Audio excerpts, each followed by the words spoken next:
Hi, everybody. Steve Outtrim. Welcome to CryptoBeast. This latest episode is a very special one. We're going to get right into the true origins of the Grateful Dead by the person who came up with the entire concept, Chalmers Wood. It goes by Chip. We're also joined today by Robert Forte and Joe Atwill. So, hi, gentlemen. I'll hand it over to you, Robert, to introduce Chip to the audience. Thank you. Well, okay. Steve, good to be here. I guess I'm in a way responsible for this because I was the one that brought Chip into our little research group here. And the way that happened is a bit of a story itself, I guess, because I think it was about, it's 6 years ago now. I was having dinner, a small dinner party with John Barlow and two other people. And John and I had been, we'd gotten to know each other over the previous, 10 or maybe 20 years. We had a number of mutual friends. We would find ourselves at the same parties. A lot of that happened around Timothy Leary's house. And, John was an exceptionally charming raconteur. But I found after a little while, I wasn't really getting along with him, and he had certain political positions that were sort of off-putting. And we had this sort of friendly kind of rivalry, and we're always jiving each other. But this was at a time when I was beginning to become interested in another aspect of the field of psychedelic drugs. This is a subject that I had really devoted myself to for the previous since the early 1980s. I mean, quite involved in the subject. I was a graduate student, and I conducted research. I was a drug manufacturer and provider of MDMA for a few years. I've been a professor. I've edited and published a few books. I funded projects. So it's something I really gave my life to. And then, during the kind of mid-1990s, I began to realize certain things about the kind of official story, the official history about psychedelic drugs. And I began to realize there's another level to this story. And I began to be suspicious and questioning things that I had taken for granted. So here I am now. It's 2011, in the fall of 2011, and I'm hanging out with John Barlow. And at the end of dinner, he goes to pour my coffee into a cup from CIA headquarters, like one of these little cups that you'd get in the tourist shop there. And like I said, I'd already become kind of suspicious of John. Certain positions he held that were sort of standard operating procedure for intelligence agents. Whenever I would bring up something at a party like the Kennedy assassination, or the subject of UFOs, or later on 9/11. Mm-hmm. John always had a very kind of pat, dismissive attitude about this. He'd ridicule me and make fun of my positions in front of people, and I found that kind of amusing sometimes and annoying at other times. But anyway, after this dinner party, he pours my coffee into this mug, and I said, "Well, geez, that's nice, John Perry. Where'd you get that?" And he says, a little off guard, he says, "Well, Langley, I was there on Tuesday." And I said, "Langley, what were you doing there, John?" and he says, "Oh, well, I consult for the CIA." And I said, "John Perry Barlow, you work for the CIA?" And his girlfriend, who was an even older friend of mine, said, "Well, yeah, for 30 years. That's how he pays his rent." And there was this kind of moment there. And I thought, I was kidding him a little bit. And I said, "John, isn't that like working for the enemy?" And I raised a couple of issues. Like, isn't it funny that here you are, you're the founder of the Electronic Frontier Foundation, and you're interested in internet security and, freedom of information. But here you are, a secret agent for the government, whose salary is paid for by American taxpayers, and nobody really knows what you're doing. And he says, well, he kind of brushes it off. Another standard move you hear by CIA, they'll say things like, "Oh, well, they're just a bunch of bungling guys, they never get anything right. And I said, well, they assassinated the president pretty well and got away with that. And then he got a little annoyed, and he kind of tried to brush that off. And he said, I don't really believe that. And I said, well, you don't believe that? I mean, what do you believe? And he went out to defend the Warren Commission. Now, to my mind, the Warren Commission and the 9/11 report, those are like the adult versions of the Santa Claus story. And so I challenged him on that a little bit. And then pretty soon it became really not a dinner time conversation. And he was getting a little heated, and there were, his daughter was there, and we kind of changed the subject. But he throws out this last parting shot. He says, "Oh, Robert," he said, "you remind me of my old friend from prep school who thinks that everything is a conspiracy, even the Grateful Dead."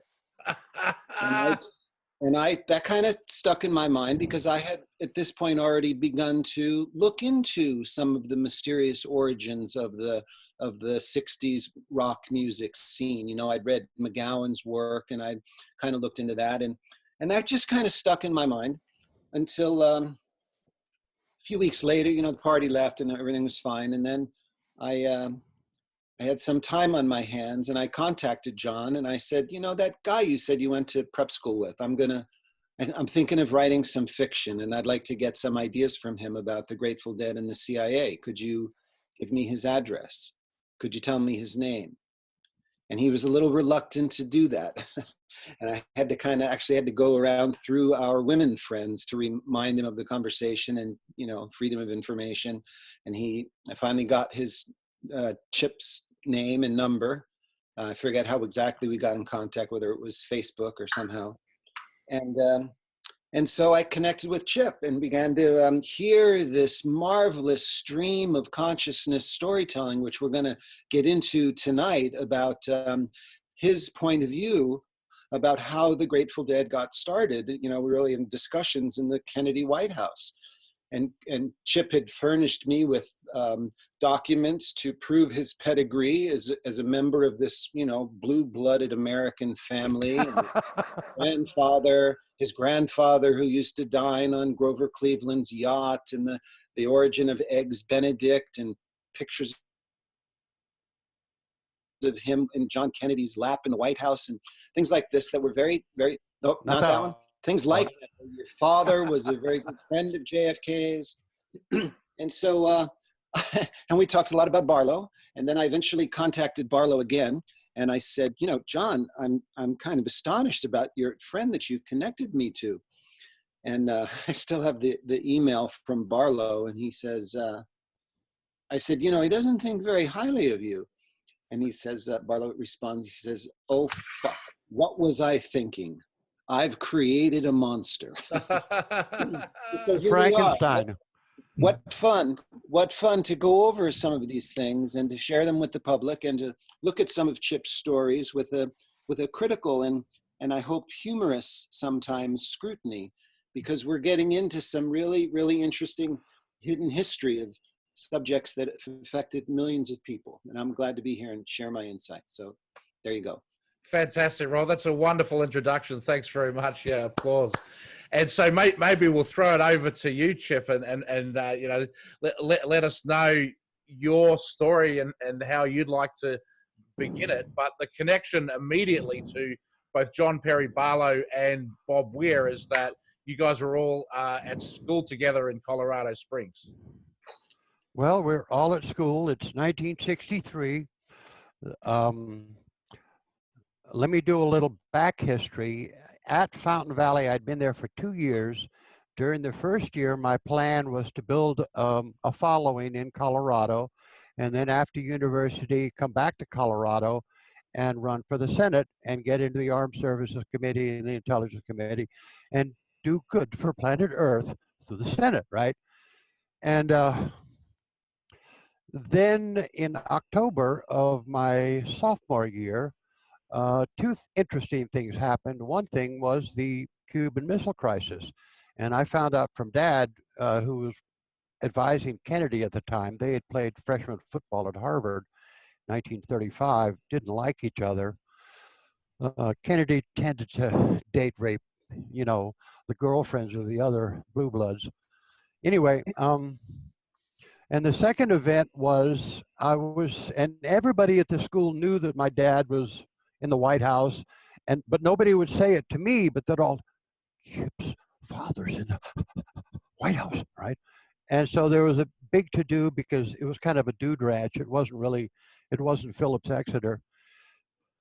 So one time I'm standing outside of the dining room and this blonde kid comes running up to me and stops about 20 feet away. He won't come up to my face, but he stops kind of a safe distance away and starts screaming at me, my father's as good as your father, da, da, da, da, on and on and on and on and on. And like I'm his proctor. I've been to boarding school for 4 years before I came to Fountain Valley. This is my 6th year. I have perfect relations with the headmaster.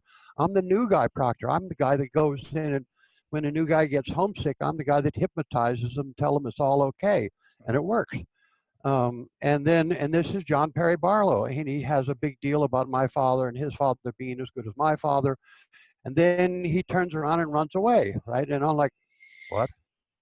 Hello? And he's kind of like that. So before that, during the Cuban Missile Crisis, Dad kind of tells me what's happened because Dad had been a superstar during the Marshall Plan, rebuilding Europe during after World War II, and he gave lectures every night. Well, Chip, we're going to be going to see where Vercingetorix surrendered to Caesar tomorrow, and I want you to pay special attention because blah, blah, blah, blah, blah, 4,000 words later, and I'm like 3.5 years old, and it's like, wow, right? So I don't have baseball or marbles or Cracker Jacks. I have European history and the rebuilding of Europe and the meaning of Hiroshima and Nagasaki and bombs, and I'm into it. I'm kind of a savant, right? So you were brought up in a diplomatic family. Very. 4 years in Europe, the Marshall Plan, and we're traveling all over Europe. I mean, France, Switzerland, the Walloon areas, Italy, right? And it's, well, Chip, we're going to be passing this and da, da, da, da, da, because he's a European history major, and he'd been in Europe during World War II, basically snapping up German scientists, Ludwig, would you like to come to America and make a lot of money building Me-262s for us? Oh, yeah, that's good. Yes, okay, right? And then we were in the Philippines where I met, write this down, folks, Edward Geary Lansdale. I met him in 1950, and he's like super spook. He's listed as one of the top spies of the last 100 years. But in fact, I knew him as Uncle Ed, and he was more of a win-win diplomat than a spook. During the Philippines thing, he would actually go out into the bush alone, right? And go to a village and not screw the village chief's daughter, make real friends with them at a high ethical level. So then they told him what was going on. So then he goes back and squashes the whole Huck Rebellion 48 hours before the get-go by catching everybody for their final meeting. Woo. And so this makes him a reputation in Washington, D.C. as the guy that can do things all over the world.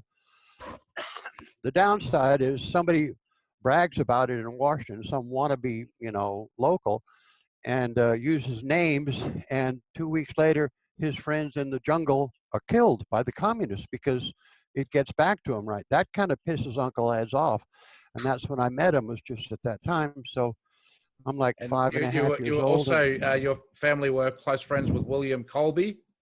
Yeah, well, we met him in '58 in Saigon, and Dad and him had known each other, I think, in World War II, because they were both kind of OSS types. Colby had gone like 800 miles behind enemy lines. Uncle Bill. Anyway, so Bring us back to Fountain Valley. And so you first met Barlow. He came in saying, my father is as good as yours. And his father was a senator from Wyoming, governor? Something like that. Yep. Normal, hardworking, Mormon government type. And Barlow was ambitious. He was smart. He was very clever. But he kind of maybe watched High Noon, the movie, too many times or something. He wanted to be Gary Cooper. Anyway, Weir at the same time shows up that year, and he's a mess. He's been kicked out of like 3 boarding schools. He's a Christian Scientist, fanatic Christian Scientist of the Mary Baker Eddy type, and she had a certain opium problem. But that's a secret. Don't tell anybody, okay? And he's the type that when I'd make fun of him, I'd say, well, if you break your arm, will God heal it immediately? Yes, it will. Chip, you asshole. And, you know, but will he do it for me because I'm a Catholic? No, right? So we don't get along real well. And he's not getting good grades, he's not adjusting, but he plays the guitar. So after the Cuban Missile Crisis, I find out about the whole thing, how close we came to a global thermonuclear war, i.e. about the equivalent of 40,000 Hiroshima bombs, because there was one Russian submarine commander who's a political officer named Vasily Arkhipov, right? Very straight Russian guy. He's in a submarine that has 1 nuclear torpedo. In other words, it's an underwater thing, but it will explode with an atomic bomb and everybody will know it with the seismometer within 24,000 miles. The Navy's over top of them dropping sounding charges, which are like big hand grenades. So it's not meant to sink them, but it's meant to make them come to the surface. They've been down there for 3 days. They're running out of air. They don't know what's going on up top because they can't talk to Moscow. And the captain and the executive officer think World War II has started. I mean, for sure, right? And so they vote to launch their torpedo. And Vasily is the 3rd vote. And he goes, yet. We surface, go home. Right? If he had said yes, probably, certainly Washington, D.C. and Moscow would still be smoking moonscapes, very toxic. Havana, certainly, probably a bunch of other cities. It would have been a real problem. But he didn't, right? And then as soon as Washington found out about that, some of that because of friends that had been in the Marshall Plan who'd made friends with the Russians who would help the Marshall Plan rebuild behind Joe Stalin's back. Ooh, that's really dangerous shit, right? They tell us how close it'd been. And then what happens? We need a psychological operation to calm the world down, to anesthetize and soothe planet Earth, because the World War II types, read Curtis LeMay's, General Curtis LeMay's, Cuban escapade, and you'll find out how close we come. We need a psychological operation to chill out the world. And everybody knew about it. England, France, Germany, all the NATO nations knew about it. CETO nations knew about it. But this is extremely secret. This is voice only. Probably no documents still. And it happened that for the previous 11 years, I'd been telling Dad, because I'd heard Beethoven's Fifth as a child and been really impressed. Daddy, can I start a band to beat the Soviets with American music? Our music's better than their music. And we can seduce the world with it. The Soviets will fall and everything will be great and we won't have odd atom bombs. Yeah, Chip, that's real. Good idea, Chip. Go play with your model airplanes, right? Then suddenly in April, March, a super spy called Kim Philby to Moscow. Chip, we lost you there for a second. I think you were talking about Kim Philby. Kim Philby, what did I say? We heard you say a super spy, and then it got a little bit garbled for a second. Yeah, it's Kim Philby, right? He basically was English, and he was an idealist. When you're in that kind of a position, you may have a lot of Russian friends that tell you a lot of stuff, but you may not always tell Washington, D.C. or London what you're learning, because what you're learning from them may London look bad, and then London may shut you down because you're making them look stupid, which often happens, Graham Greene's, what was that? Our Man in Havana. It's true. I kid you not. Anyway, he defects probably, I would think, to go to Russia so that if there's a real close incident and they get really, really close to launching, they can hold him as a hostage. And he says, no, no, no, let me analyze it. And he calms them down and they don't launch and we don't lose half of planet Earth. Right? So he becomes a diplomatic hostage like in the old days. And suddenly Dad says, well, okay, you can do it. You can start a band. Right? And it's like, okay. It's like, I'm going to have the whole CIA behind me. Lansdale, Colby, all the research department, every fucking buddy. And I'm 16 years old. And right? the State Department as well, right? State Department, FBI, KGB, GRU, the Pope, Deuxième Bureau, Sex Sportif. I'm going to have everybody on little old me. It's because of that story that I sent you, Ben's Bacon. Yeah, and I'll be sharing some of Chip's writing and excerpts from his forthcoming book on the blog at burners.me, and there'll be links to all the topics that we're talking about tonight will be in the description box for this this video. Okay, so this is going to be a shock to a lot of deadheads. I'm very sorry. Please accept my apologies, but you probably should be sitting down and take a deep breath. I look around and there's only one guy at this little boarding school that plays the guitar, and he's the asshole Weir. I can't stand him, but he believes in table tilting, handling snakes, speaking in tongues, and oh, guess what? Channeling the dead, and maybe even under special circumstances, God Almighty himself, right? So I do the research. I make a deal with Headmaster Lewis Perry, and the deal is, okay, don't kick Weir out for spring break like his mother wants him to, because that was the plan.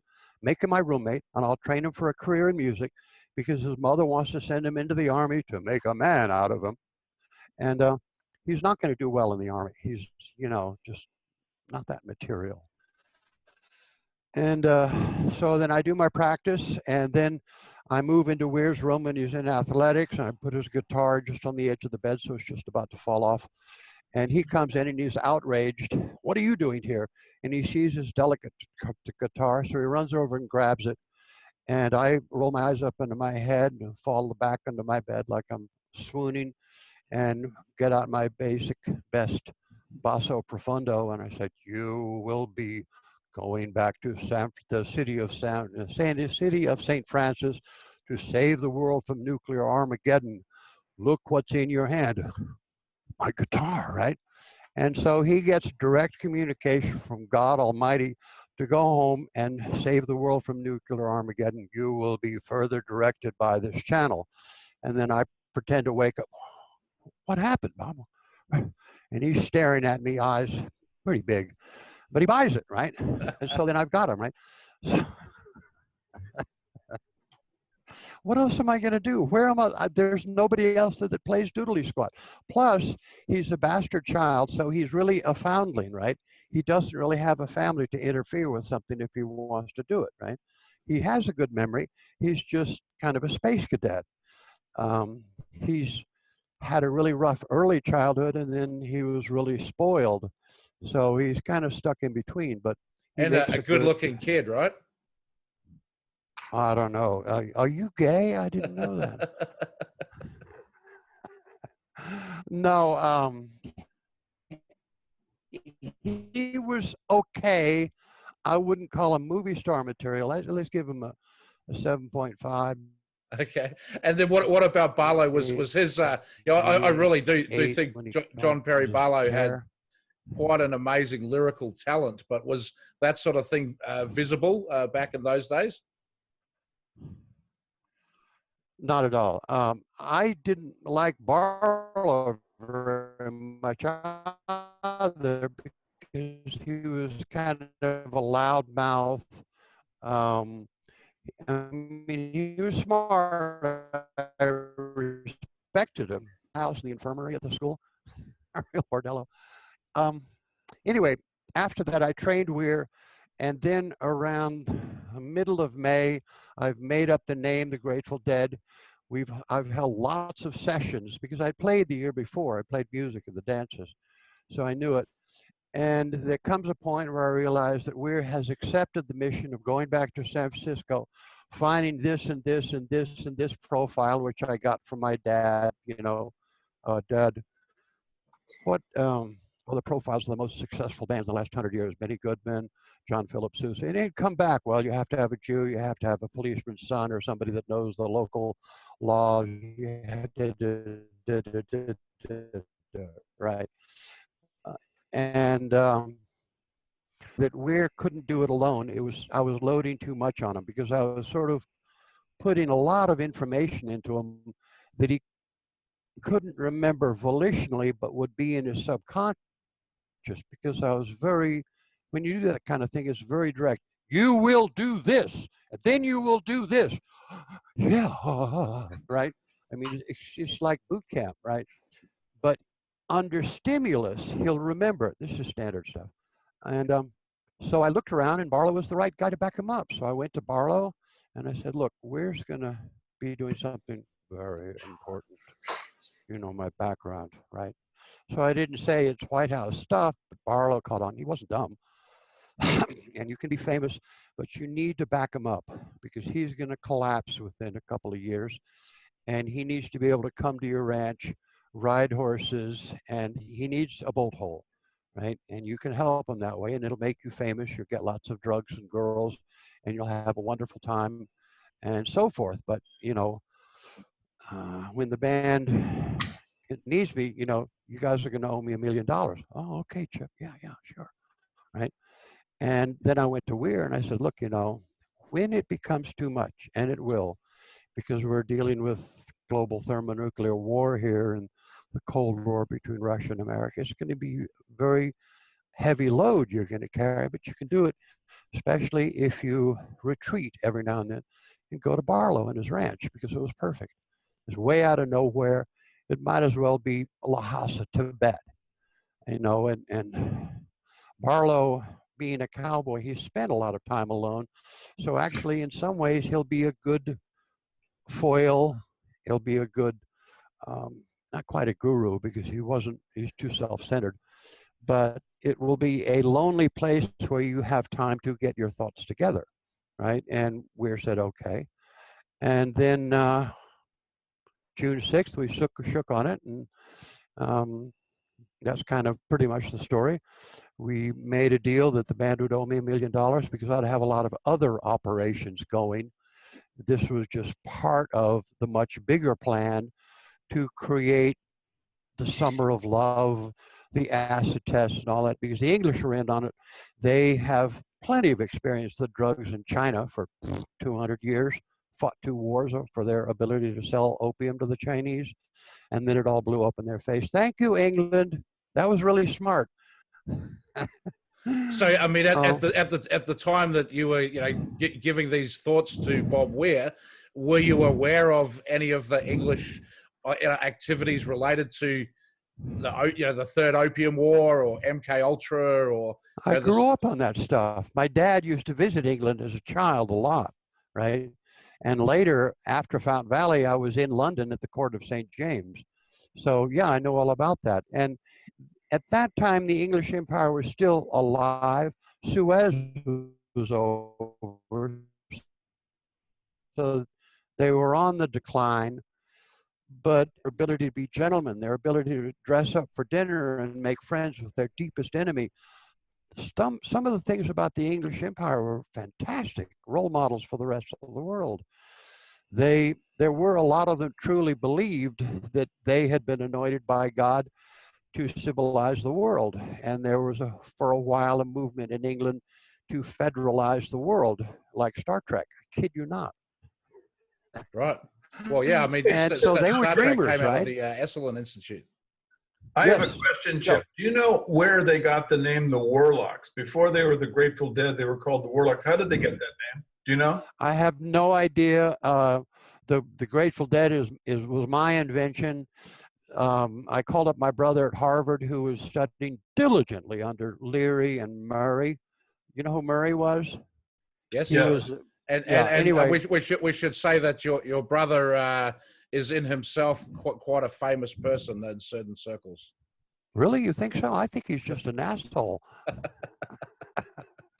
Say a little more about that, Steve. Why do you say that, Steve? Let's bring Chip's brother into the story. Why is my brother a jerk? No. I wanted to hear first from Steve why he was a bit of a famous person, and what do we know? Well, about him? he does have books. I mean, he isn't dumb, right?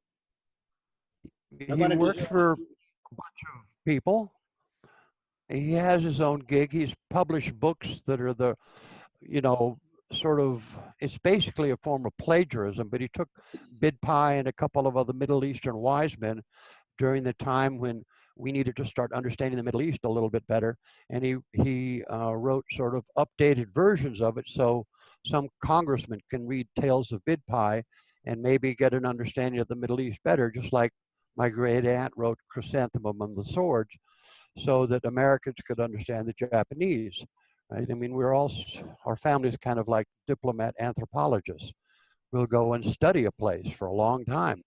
And there are rules, you don't marry into them. You don't take strong political position in their civil wars, but you make friends with them and you have a very high level of ethical relationship, and then they'll let you live. But most importantly at all, you make their children valuable, i.e. teach them English or mathematics or inspire them to try hard. If the parents, like Steve, if I make your kid a blazing inferno of learning and he just goes to school gobbling it up and getting straight A's, and it's because of me, how are you going to feel about me? think you're great, but my son's already like that. Well, okay, that's all your fault. That's great. That's all his mum's fault. But anyway. so coming back to the creation of the Grateful Dead, Chip. So you gave the concept and the name to these guys at Fountain Valley School. No, I didn't give it to Barlow. I only gave it to Weir because this was extremely secret, right? I mean, it came directly from God Almighty. Let's not worry about earthly paperwork. But I'm getting it from the phone from Dad in Washington, D.C. Anyway, Pope Pius XXIII is dying. The information I get is a good name is a dichotomy of one frightening word and one reassuring word. And so the two words put together, you get stimulation of the fight or flight hormones, your adrenaline gland, and your endorphins kick into your brain for reassurance, right? And then that becomes a very memorable experience in the brain of the listener, right? And at the same time, Pope Pius XXIII is dying. He falls down in his bed, literally, and then he struggles back up, and we must have the law of love, because he knew what was going on. He knew that we could have a global thermonuclear war in Vietnam, right? And the Jesuits aren't done. There are actually 4 Jesuits in Hiroshima when they got bombed. Now, why didn't they get killed? How come they happened to be indoors and turn their back to it? Had somebody told them? Had they gotten information? Maybe. Jesuits have been doing this for 2,000 years. How long has American CIA been doing it? 240? Or from World War II, 50, 15, 20, 30 years. Right? So tell us how the idea was going to work, that the Grateful Dead or any rock band would avert thermonuclear war. Oh, very easy. Vote. Right. If you've read all 3,564 pages of the decline and fall of Roman Empire, that after a war goes on too long and too many sons are killed, the mothers will stop the war, especially in a democracy like ours, right? So it is very clear that there's no way we're going to win the war. Now, what was the question again?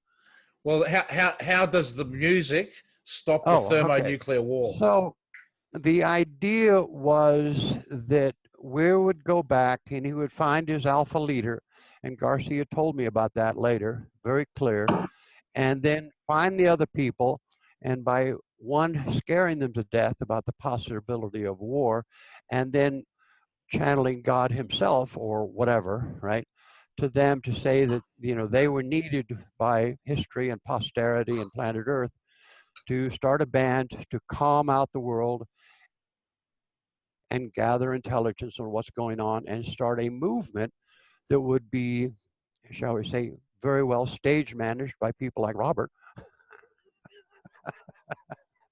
And you could create the electric Kool-Aid acid tests, what was the first jazz music festival in San Francisco? The Trips Festival. 65, I think. Yeah. And then the Summer of Love and all this. This is not easy. I mean, this is not rocket science. This is easy to do. It's a lot of work, but we've been doing it to each nation. Have been doing it to other nations for years. To think of the transition from, you know, the old religions in Rome to Christianity. Overthrow a religion is not that difficult. And then it would become such a strong movement that the government would get the Curtis LeMay types, the people who think all foreign policy problems are solved with nuclear weapons. That's a real problem, right? It doesn't work. It worked with Japan because that was a unique situation. Sorry to interrupt you, Chip, but no, so the basic idea is that the young people would be engaged by rock music like the Grateful Dead, and then they would be drawn together as a voting bloc to vote in, you know, peaceful, non-war oriented politicians rather than the Curtis LeMay military strategic air command types. Basically, you sound like a Republican. Basically, but more so at a gut level, what would a baby boomer want? A baby boomer does not want to go to some little tiny nation and die for a war he can't lose, right? So a lot of it was to make people aware of what was going on. Think of all the songs at Woodstock. Hey, what's going down, right? And make them pissed off about it enough to not do it, to disobey the rule, the World War II types who want to send them to Vietnam, right? And, right. So just to pick up on that point, because you were talking before about Arkhipov, and in a way, you know, he's a symbol of rebellion. He's not just a man who was courageous enough to stand up to the system and, you know, avert catastrophe. But, you know, he was a rebel. He didn't follow orders. He didn't do what he was told to do, and we're all better off because of that act of rebellion. I mean, do you kind of see it that way? No, okay. Definitely we're better off because he said no, but he was basically sticking to doctrine, right? There had to be 3 votes in order to launch, and he said no, and so they had to be 3 unanimous votes, and he, luckily, thank you, Vasily, said no. Nothing to do with rebellion or anything like that. It was just an officer who kept his calm while the captain and the executive officer were basically off their rocker. Yes. Yeah, I want to ask something here. But Joe, I see your hand up too. I'd like to hear from you. But my question is just briefly, you know, you're covering this period here, 1963. Something very significant happened at the end of 1963, of course. That's the assassination of John Kennedy. And I just wanted you to insert that into your narrative. And what did you guys think of what that was all about? And how did that affect your plan? What was totally screwed up my plans. After June 6th, after I made my deal with Weir, okay, you can owe me $1 million when you can afford it. And we shook on it, no paperwork. Then I go home, and Dad, at the meantime, in spite of the fact that Kennedy's being a real jerk in the White House, I mean, gang raping the intern, this is uncool, right? My great uncle was Patrick Wood, who started the Secret Service under Lincoln. So I knew about this, right? And Johnson wants the war. He's basically paid for by Brown and Root and so forth. He's a Warnick, right? And he's going to make a ton of money, right? Kennedy's father, Joe Kennedy Sr., had made a deal with the Pentagon after Dien Bien Phu, after 54. You help me elect my son, and I'll get you a really, really good war with lots of profit. You'll be able to get all the toys you want and lots of promotions. Just help me elect my son in 56 or 60. And so that was kind of that deal, right? And so my take on it, through many others, is that basically Johnson killed Kennedy so that he could take over and prosecute the war, because my dad had Kennedy ready to get out. Ready for this? National Security Memorandum 263, Kennedy was going to start getting out on the honeymoon, his second term honeymoon, and he was fairly well convinced that there was no way it would be, again, Adolf and Bonnie into Russia. It's just too far, too expensive. It's their property. We don't know the jungle. It ain't World War II. The Pentagon thought it was, but anybody with half a brain, this is really different. And I'd lived in Vietnam, 58 and 59. That's where I met Colby, Saigon. Did you know this was going on at the time, Chip, that you guys are talking about this, that Johnson had Kennedy killed? I mean, is this like what you guys talk about? I'm not going to say those exact words. It certainly looks like it. He has by far the biggest incentive, right? Yeah. And so does the Pentagon. I mean, I personally find that a little incredible, and I've spent a lot of time studying the Kennedy assassination. Yeah. But I'm just trying to keep this in line because, you know, one of the things that you've sketched out here is that the creation of the Grateful Dead was to create a sort of rosy atmosphere and a positive vibe in this very, you know, critical time in American history. And that fits a story that I look at concerning the Beatles also, that, you know, Kennedy was killed in the fall of '63, and then in the winter of '64, we have the introduction of the Beatles and this whole new, you know, vibe into a very somber period of American world society, the death of the beloved president. And now suddenly there's a new beat going on, you know, the Beatles and the Grateful Dead get started and other things. Is this kind of the basic scenario that you understand is going on? Yeah, but you got to understand, I was very isolated from that. I did not want to get into drugs or rock and roll. I'd played at the Fountain Valley dances the year before, and I was very, very good. If you have ever watched Fred Astaire, when you start a revolution, the first people you need to seduce is the wives or the girlfriends, right? If they love you, they will make their husbands basically not kill you, right? Yeah. So I had played before, and I was pretty good at it, but then I was attracting too much attention. In the summer of '62, Dad asked me to quit, so I quit, and then I basically had to turn it over to Weir. So, and I took my audience and gave it to Weir, and then that's kind of what got him going. So you had nothing to do with like the introduction of Owsley into the Not scenario? at all. That's my brother at Harvard in Leary. And I didn't like my brother that. He's cost me a lot of money, and he's gotten people killed. So I'm not into my brother at all. Yeah. Chip, I just wanted to interject one thing. I have to go, so I just wanted to get one question because I'm kind of curious about this. In '61, you know, Jerry had the car crash, and Alan Trist was in the car. It was right out in front of the Palo Alto VA, which was, you know, the MK Ultra Center.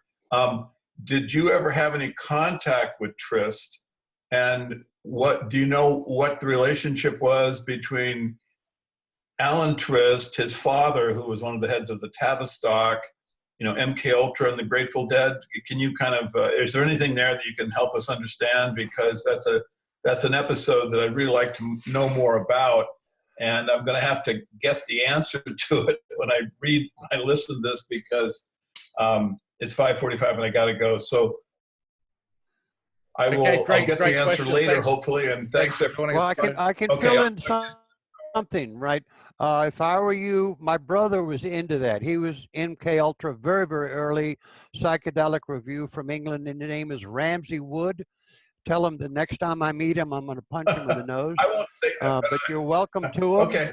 Ramsey Wood, London, and he's written a book, Kalila and Dimna, right? He could probably answer. I have nothing to do with those people. I shied away from them like, you know, a Chinaman to the plague. Got it. Okay. Thank you, Chip. Thanks, everybody. Talk to you soon. Bye-bye. Okay. Thanks for coming by. Chip, just if I could just pause you for a second, just for the audience's sake as well, because there's one key part of your story that I do think we need to fill in and clarify, and that's like basically what happened after high school is that you went into the military and you became a Green Beret in the Special Forces, and you were in the Vietnam War participating in the Phoenix program and particularly participating in psychological operations during the Vietnam War. Is that all correct? No. Okay.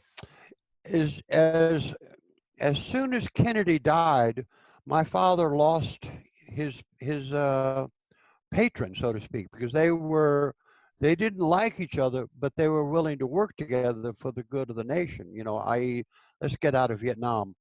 And Kennedy gets killed, and my dad and I and the family, we basically suddenly, all of our friends that thought we were wonderful are scared of us because suddenly Johnson's in, and Dad is on record as telling Eisenhower and Kennedy, there's no way we can win in Vietnam after 50, 80,000 are dead, right? And Johnson wants the war, right? So all of a sudden we're on the outs. I mean, all of our friends are scared to talk to us because the president doesn't like my dad, right? So we kind of escaped to England. That works for a while. We're living in London, Court of St. James. But then there's something called the Johnson Massacre, whereas anybody that was even slightly on record against Johnson war loses his job. Boom, right? So Dad loses his job and is sent back to Vietnam. And my acceptance to the University of Colorado and my dreamed of career of going to the Senate and so forth is bashed, and I'm forced into the Army, right? I have to go into the Army or I'm screwed, right? So that was kind of pissed me off. It didn't endear me to Johnson. So screw you, Lyndon. I worked hard and worked my way up the ladder. And I had the advantage of being probably one of maybe 3 other people and 6 million in our army that had been to Vietnam before, much less that knew it inside and out, because I traveled all over Vietnam. And so I became a Green Beret. And then I go back to Vietnam, and what's my real job? My real job is to prepare Vietnam for its unification, which is 10, 20 years down the road, for the end of the Cold War, which is another 10, 20 years down the road. And what is my cover? Bill Colby's Phoenix program. So I'm flying around with them, but I'm sort of little Lord Fauntleroy. Well, Chip, how's it going? Right? And so I'd kind of report to them. They'd report to Bill Colby. This is all off channel, no paperwork, voice only, right? And I'd see them do things like take a prisoner and tell them they're going to throw him out of the plane or the helicopter unless he speaks, right? And the helicopter is 5 feet off the ground. So they scream at him and throw him out the plane. He thinks he's going to fall to his death, and bump, he hits the ground 3 feet later, and they pick him back up and he starts talking.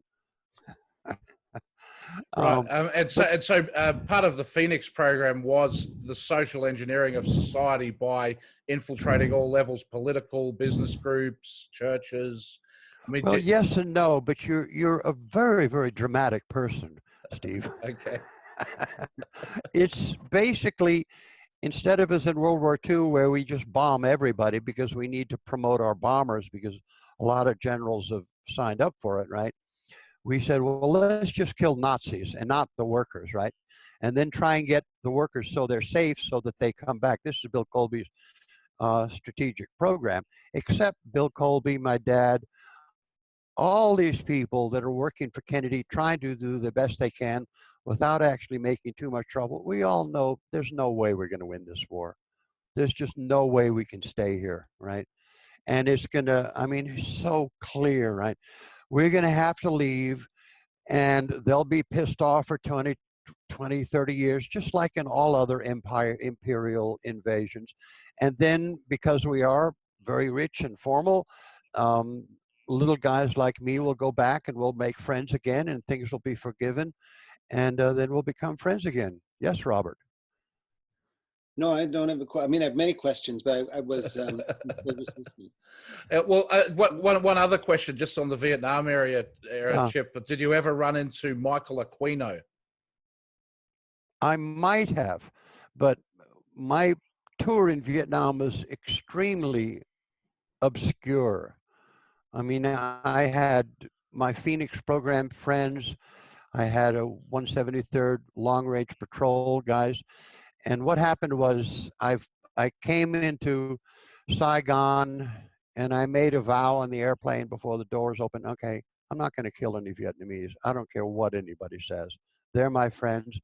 And in 20 or 30 years, I'll come back here and we will be in love again, because I'd been there and I'd liked them. They're really stubborn. Well, The this is food this is good. an amazing vow for a Green Beret to make, and it does shine some context into your character and what was in your mind at that time of instructing Weir. Like, you weren't afraid to fight, but you were determined to find a diplomatic resolution rather than a conflict and violence-based one. Well, all the Vietnamese knew what was going on. The Vietnamese put out the word, okay, don't kill Chip. He's our baby, right? But the Americans didn't know. Most dangerous people for me in Vietnam were my fellow Americans.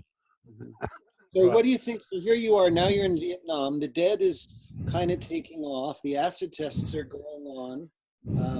Become a real psychedelic band. They're not really political, you know, they're not like a peace and love group like the Beatles. I mean, if one thing you can say about the dead and the acid tests and Kesey's scene is that they were distinctly apolitical.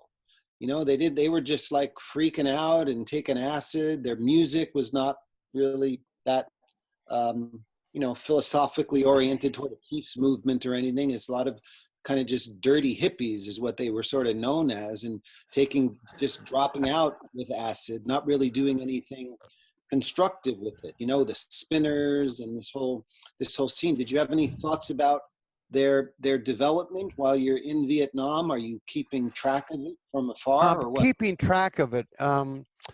Weir and I, in our own way, were extremely close because we're both risking our butts, right? As soon as Kennedy was killed, Weir sent a messenger to me and he found me, and it was basically, okay, what do we do now? And I said, okay, the song remains the same, right? And that became a song on its own, right? So by then I'm basically a legend, which is a big advantage and a huge disadvantage. It's a real problem. So I'm keeping a very low profile, but the dream of Woodstock is alive and well because it's really needed, right? That's what's going to turn the key to calm down America and the world, right? To turn the generation against Curtis LeMay types, right? And so I'm hearing all of this sort of feedback coming to me. People had come by. I mean, you know, in Shakespeare's play about Caesar, you have the soothsayers that come by and beware the Ides of March, and then they disappear, right? Sometimes that's very good information. So I'm having feedback come to me all the time, right? And then my brother from London shows up and he wants to pump me about Grateful Dead. He doesn't want to make a deal. Okay, Chip, I'll handle drugs. No, if you go back and like you told Weir, show up at Woodstock and play your game there, I'll protect your back. No, my brother only wants to use me, right? And probably get me killed because he's a London junkie, right? And literary figure. So he doesn't know what the risk is, right?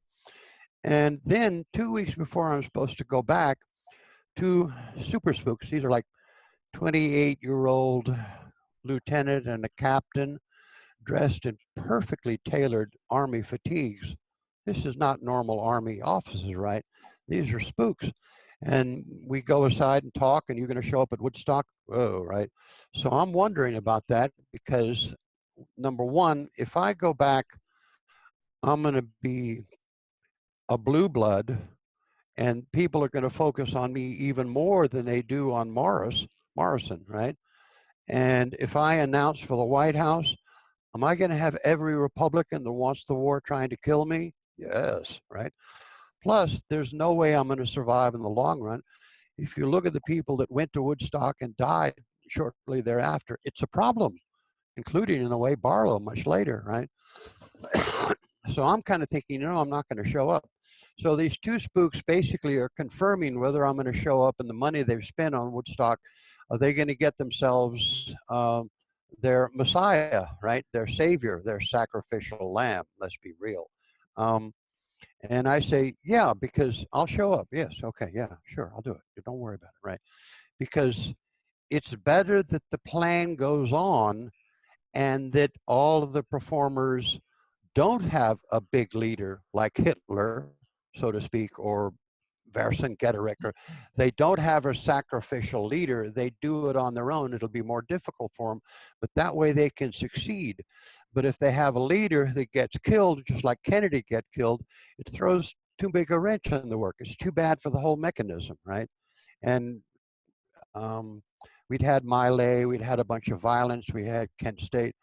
So I decided not to go back, or not to do it. So I go back and I go underground.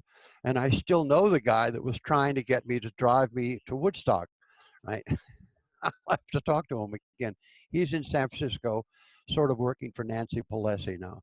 So he's a deadhead Republican, or Democrat, excuse me. Does that answer the question? We have John Kerry as well, has behind his office, he was photographed in Vogue magazine with Grateful Dead photo, pride of place behind his desk. So, yeah, the Deadheads who were the rebel back in the day, they are now Secretary of State, running for president, judges, lawyers, bankers, doctors, airline pilots. Yeah, I mean, it's the Deadhead culture has come on to become the mainstream culture. And, you know, was that something that, you know, you and the people that you were surrounded with when this plan came about, did you ever sort of imagine it could succeed so well? Well, that's the plan. That was always the plan. This is a revolution, kid. We're making a revolution against the people who want to use nuclear weapons. And that's a lot of people, right? I mean, again, now Russia and America are putting away their some of their treaties. Well, that's probably not going to go, because what would be a logical long-term plan, right? Well, the Muslims are probably going to get nuclear bombs sometime. Pakistan already has it, and they can't even get along with India. This is not a good sign, right? And if the Muslims get it, well, the Shia might nuke the Sunni, or the other way around, right? So this is an ongoing thing, and this is why I hope people will contribute to my foundation, the Grateful Education Foundation. Yeah, so we'll put a link in the description of the show going to Chip's foundation. Please contribute. Yeah, he's been writing a book about all this. He's a fantastic writer, and we have some examples of his writing published at burners.me. And he needs some money to complete the story, to do some traveling, go visit some people, and finish some of the parts of it. As you can see, it's a hell of a story. Robert, how are you feeling so far? Well, you know, to me, this is just act one. You know, you and I have talked about these things a lot. And again, I think it's kind of exciting and interesting to have Chip here telling this version of it. I'd want to really question him about quite a few details. I see we're getting near 6 o'clock here and that we need to go, but we're going to have another episode. I mean, I've got questions like, what about, does Joe asked, what about Alan Trist? How did the Trist family get involved here?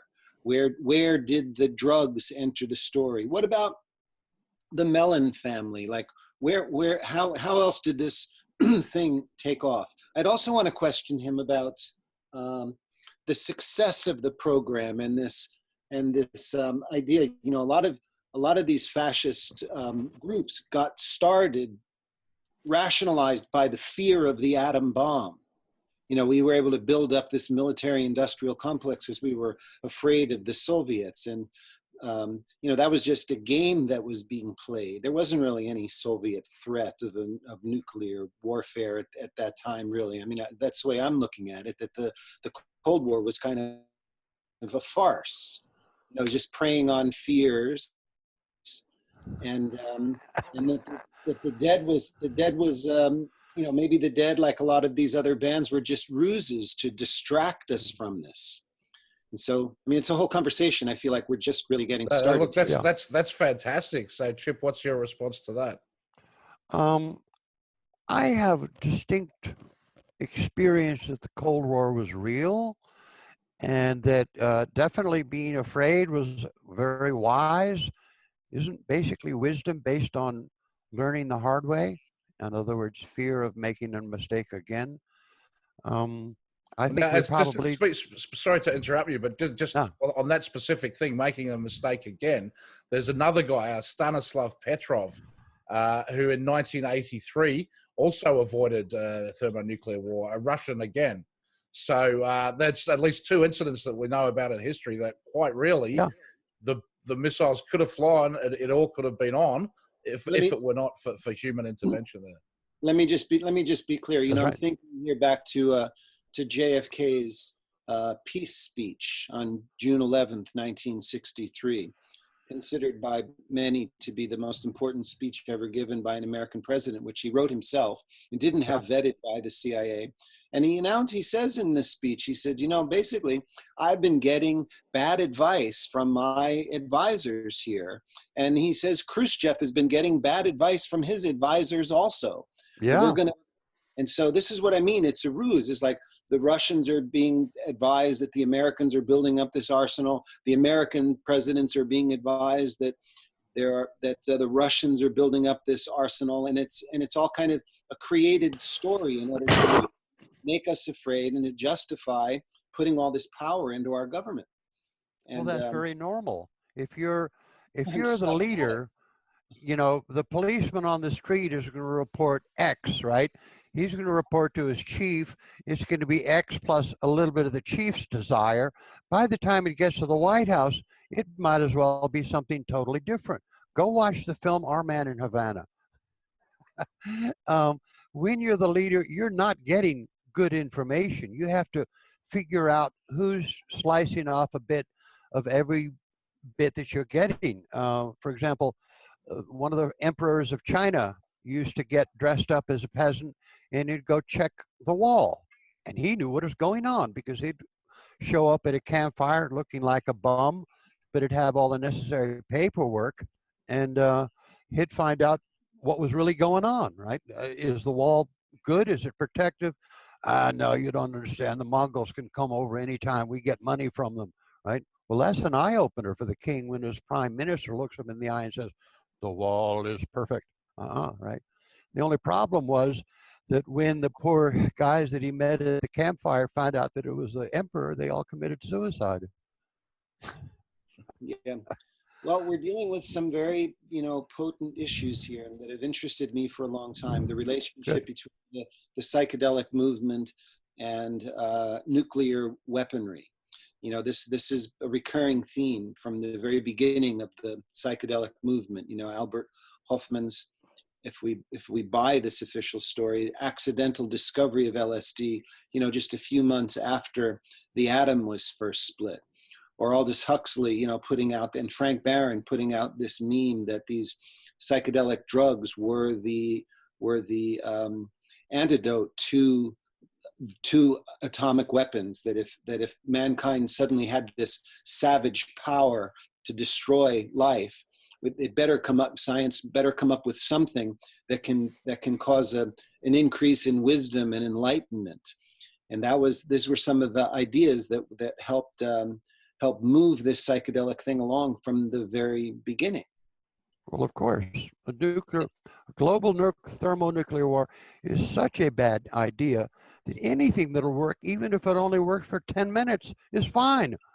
Yeah, well, and then we look at the history of the dead, you know, and one thing that I've always found a little concerning, as I said, first of all, this, you know, placement of these guys like Owsley and his association with St. Elizabeth's Hospital and MK Ultra and elite families, but also, you know, Weir and Barlow's membership with the Bohemian Grove. Now, these are not peace-loving guys in the Bohemian Grove. These are globalists, you know. They are when they're stoned. They are when they're stoned at the Bohemian Grove drinking martinis. They're very peaceful right then. So then they want to hear Bobby Weir. A lot of that I stayed away from because I'm an anthropologist. I like to stay in the field. I don't need to go to important parties with important people, right? Because as wonderful as they are, they don't always know what's going on. They may have a lot of power, but they're, in terms of understanding what's growing up before it's even hit the surface, they don't know. They're reactionary. They react to things. They don't actually create them. I mean, what did I do with Weir? I gave him one complicated idea and sent it back to San Francisco, and it worked, right? So Yeah. it's the Now, same now thing. were you at that time, Chip? Were you aware of some of the things that were going on in San Francisco around Stanford with Garcia, Robert Hunter, Yes and no. Ginsburg? I had, I'd hear from some of my friends, it's happening in San Francisco. So, okay. And I'm getting extremely good information because I'm part of the Frankish Empire. Charles Martel was my ancestor. I'm a lay Jesuit, right? They're much better than the CIA in some ways, right? So I'm getting very good information. And a lot of people are betting on the little 16-year-old Chip Wood.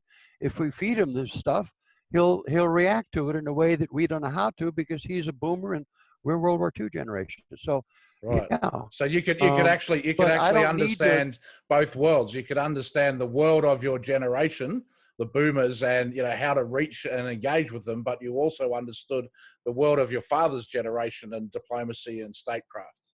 That's called diplomacy. Yeah.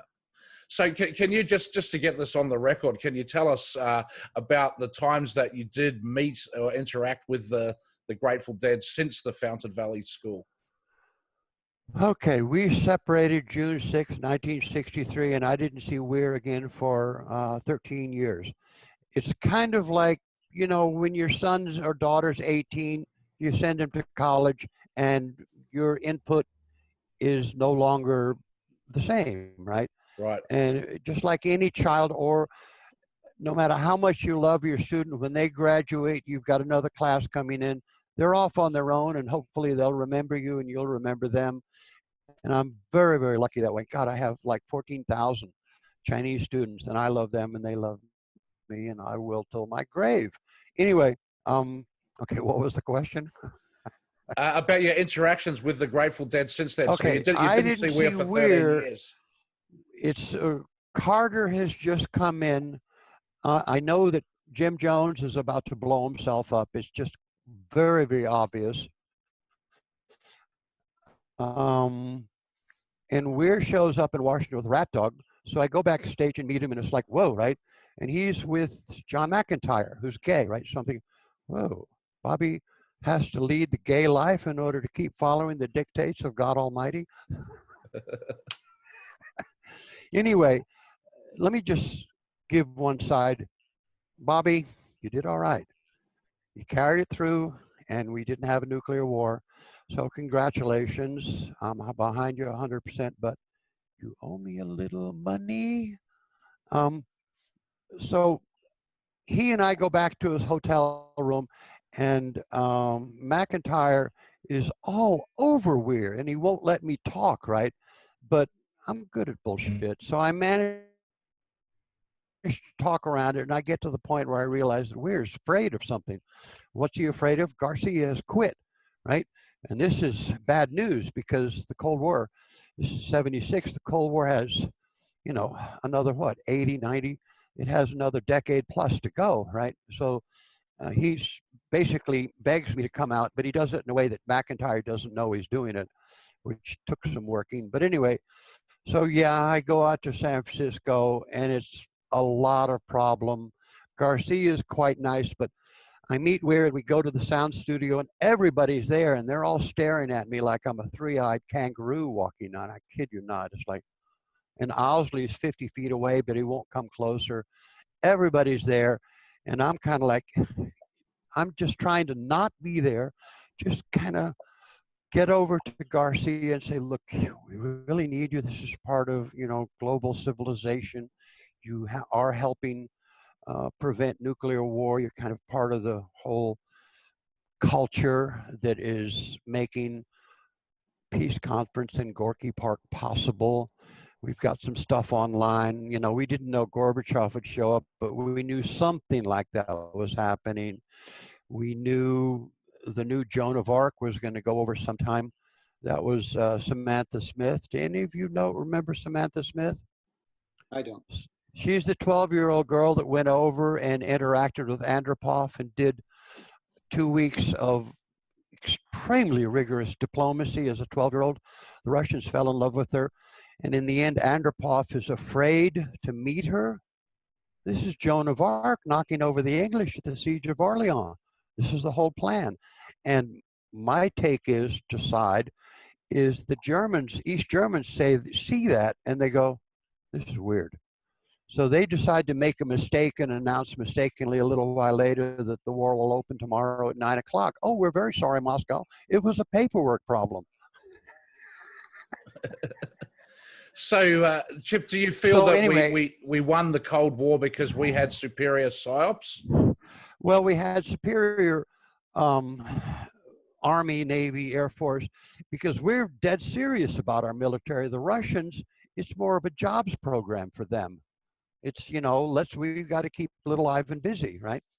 And so if you ever fly over a Russian ship, some of them are nice, but a lot of them are just rust buckets. So 76, you're back in San Francisco, and no, I'm in Washington, D.C. You're trying to convince Garcia to, come out of his heroin stupor. And yeah, I go over there. I have to steal money from my own bank to afford the trip, right? So I go over there. They won't talk to me at all about helping bring in Jim Jones because that's going to blow up. It's just really obvious. And then one night, Garcia spends 2 hours snorting Drano in the sound studio, being handed to him on a platter. Here you are, Jerry. And he's trying heroically to convince me to run for Congress on drug money. His exact words are, Chip, unlimited drug money, right? And it's kind of like, Jerry, you need to just pay me my money.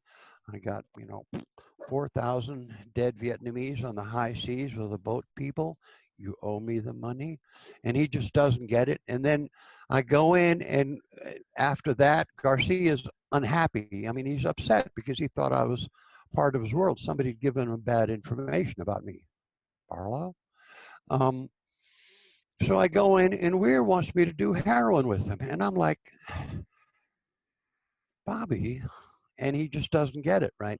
So I leave, and it costs me a lot. I actually spend 30 days in jail back east because of that trip.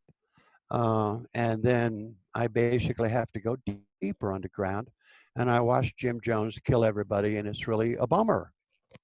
But that breaks the game. So, and what about Barlow's re-engagement with the dead?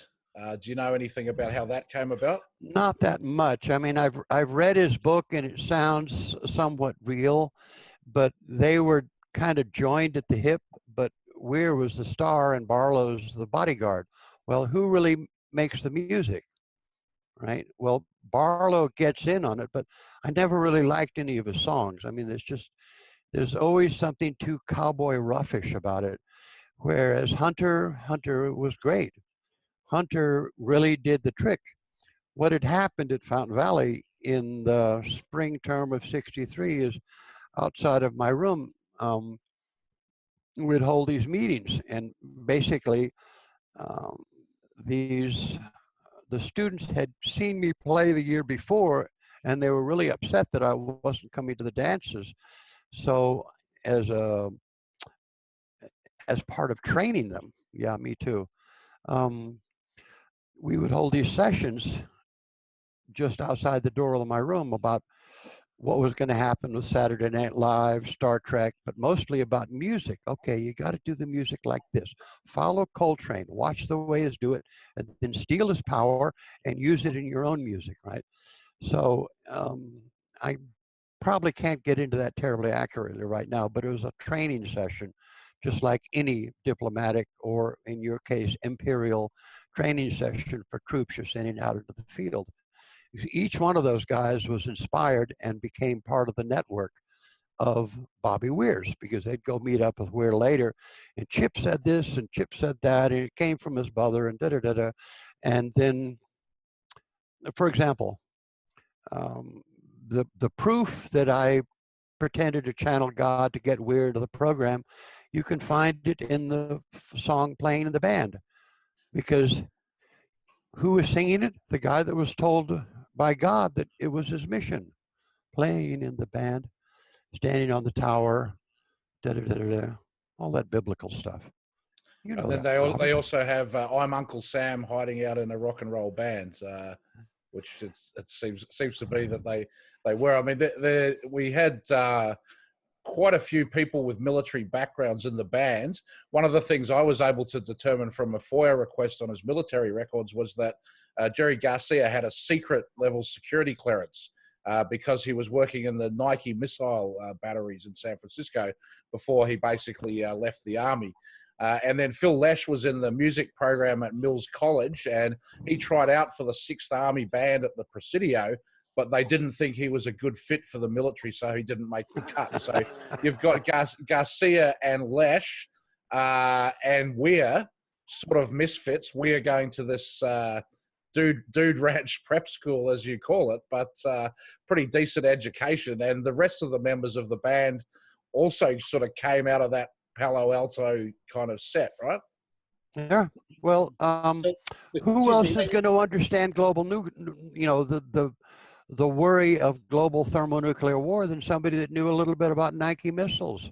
The story that Garcia told me the last time I saw him was at a concert, and he said, yeah, this kid wandered in, and half an hour later, he has me so scared about nuclear war that I hopped in my car and was 3 blocks down the street with Weir beside me before I realized the war hadn't actually started. And that was how Weir was going to recruit people, is basically scare the living shit out of them when they're stoned, and then recruit them, right? And that's what happened. Robert, you had a question? Yeah. So did all the employees at the Nike missile factory, whatever, base have security clearance like Jerry? Because that's a data point that is curious to me. Why does Jerry Probably. I mean, my experience with that is the janitor has a security clearance. Yeah. So it's not. So we can't really use that as a proof that Jerry was involved in some sort of secret government project. They're No. It's a job.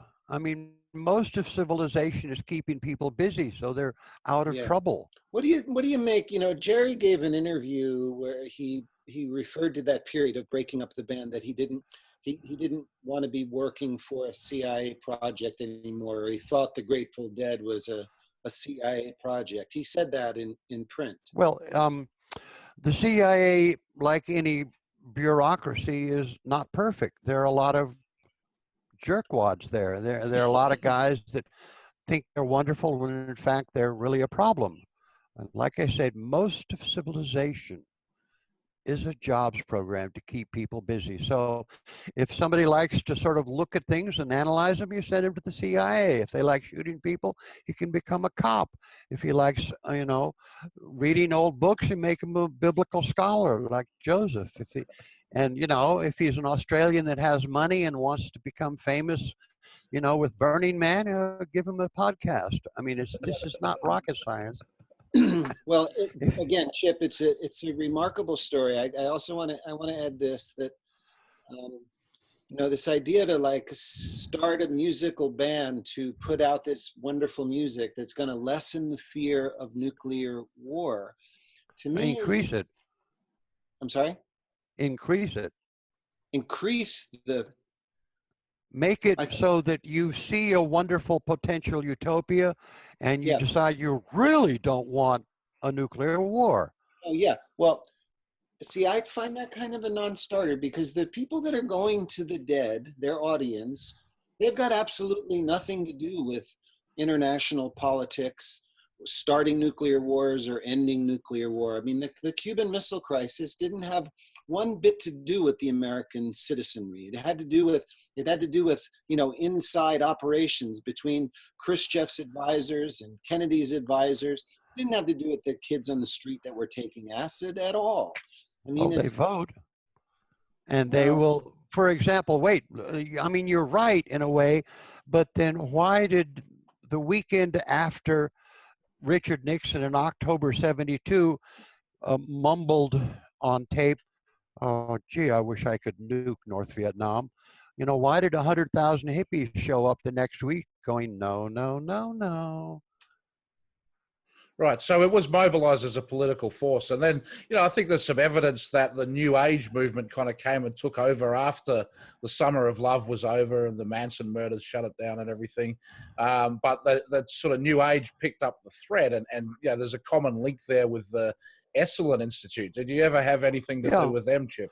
Not that much. My brother was into Earhart Seminars training and thought that was the way to God, but I didn't buy it. So much of that stuff is, again, it's just a jobs program. And it is pretty much, if you want to be a millionaire, then you can just become a religious figure and people will give you money. And you don't really have to say anything new to them. You just have to tell them what they want to hear often. How many religious leaders are bullshit, like Jim Jones? Or, well, I mean, there's certainly an anthropological view of that. And then we know that the CIA and the anthropologists within the CIA study these types of topics to extreme depth. So to me, it's always made sense that they would want to control large numbers of youth by segmenting them into groups with a rock idol at the head of it and follow the idol, pull the strings of that idol, and then the following goes behind them. You're very dramatic, I think life is much more boring than you think. I mean, most of life is you get up, you drink your coffee, you do your work, you do the best you can to be interested and excited about it, and then you go to bed. And every now and then something exciting happens, right? But it ain't every day, and almost all books are exaggerated, because how are you going to get somebody to buy a bunch of paper and do the brain work, because reading is a lot of work, to read a book? Well, you have to make it more exciting than normal life. And then, Maslow's scale, food, shelter, and then sex, right? So how else are you going to sell a book? Yeah, well, Robert, there was plenty of sex in Barlow's book. What about Chip? I can't believe he had a gay relationship with what was Weir's friend, the English guy? I can't remember the guy's name. You know what I mean. Oh, John, you shouldn't have put that in the book. I may hate your guts, but he confessed to one. I mean, with these Burning Man people, who knows? There may have been more. But anyway, what about the time that Phil Lesh tried to kill you? Oh, that was an interesting episode. In 76, it's kind of like, you guys really have to give me my money. You don't know really what's going on, and I can't tell you because you have a lot of brains, but you're a bunch of fucking junkies, and I'm straight, right? So there's a real breakdown there. Now, what was the question again? So Phil Lesh. Phil Lesh, right. So anyway, at some point, and I think it was 83, me and another classmate called Charlie Ryder, I get him to come with me, and I say, look, I really need the money. I got people dying.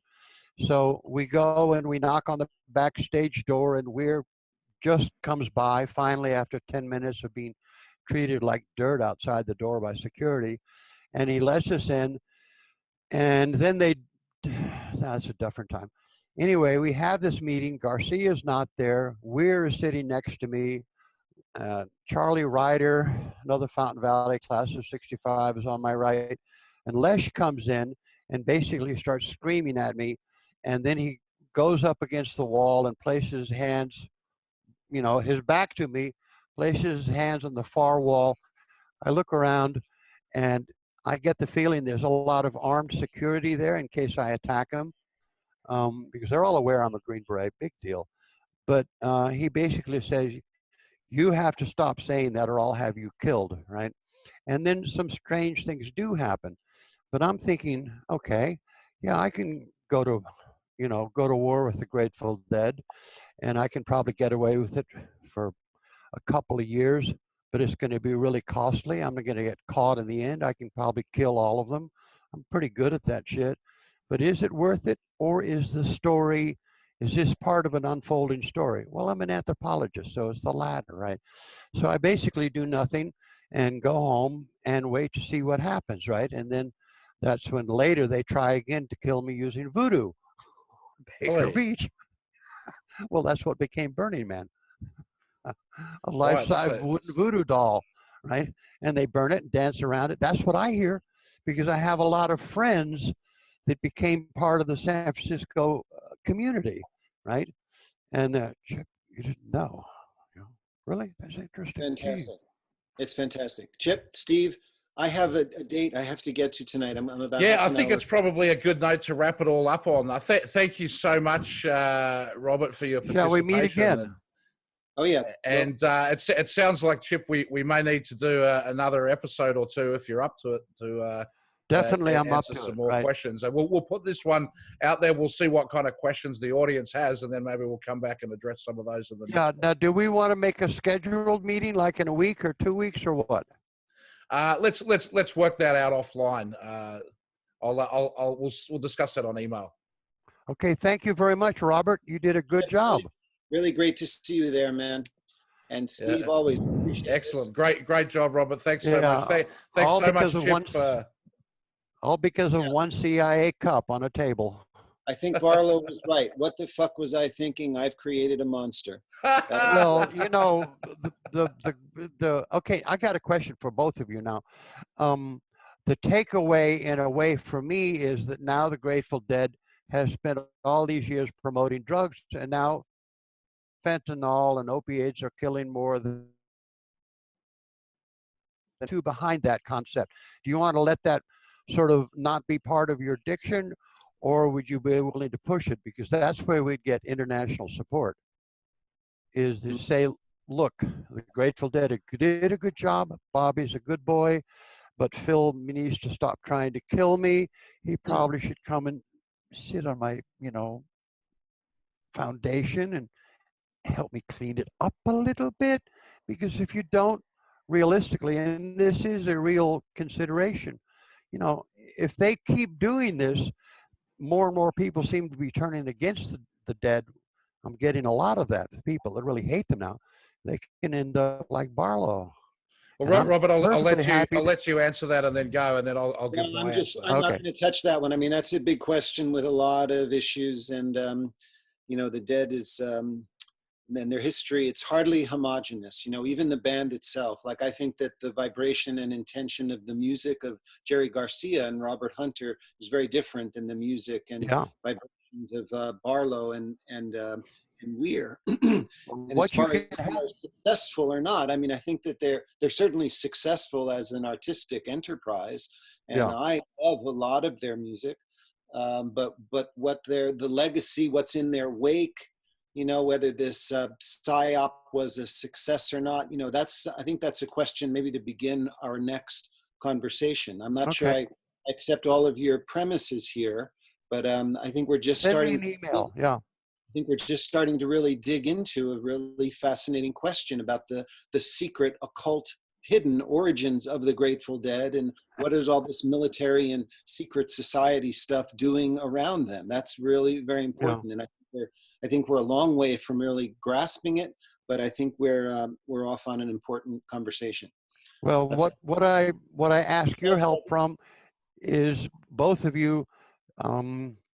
If you have any influence, get Weir to pay me. He has 30 million. What's 1 million? He really needs to pay me because it's not doing him any good. Yeah, well, it seems like there's a karmic debt to the universe that might be in his interest to pay just for that reason. Well, I appreciate what Weir did. He is a international hero. He's the one that carried it through to the end, and he's still there, right? Okay, well, thanks very much, Chip. It's been fantastic talking to you, and we look forward to chatting again soon. Yeah, send me an email to tell me what to look at so I can see what a fool I've made of myself. Okay, we'll do.